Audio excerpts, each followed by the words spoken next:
और पड़ोसी के बारे में 5वें पारे में जो एक मरतबा तफसीलन मैंने जिक्र किया था कि पड़ोसी की बहुत सी किस्में हैं।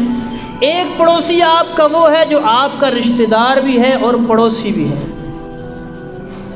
एक पड़ोसी आपका वो है कि जो रिश्तेदार तो नहीं है लेकिन सिर्फ मज़हब का ताल्लुक़ है कि वो भी मुसलमान है, आप भी मुसलमान हैं और पड़ोस में रहते हैं। और एक पड़ोसी वो है कि जिसका मज़हब का भी ताल्लुक़ नहीं है आपके साथ, सिर्फ इंसानियत का ताल्लुक़ है, मुसलमान भी नहीं है, वो काफिर है, ईमान वाला नहीं है, मुनकिर है।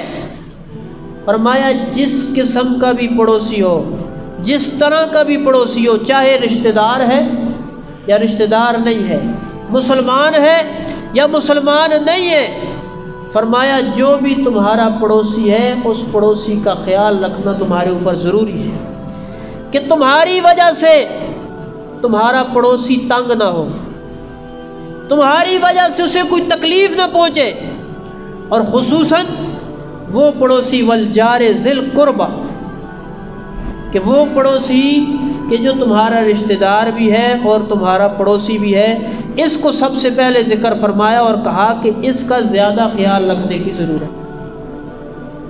तो हज़रत लुक़मान ने जो 8वीं सिफत बयान फरमाई थी कि मैं पड़ोसी का ख्याल रखता हूँ, इस ख्याल रखने की वजह से अल्लाह ने मुझे ये मकाम और मर्तबा अता फरमाया।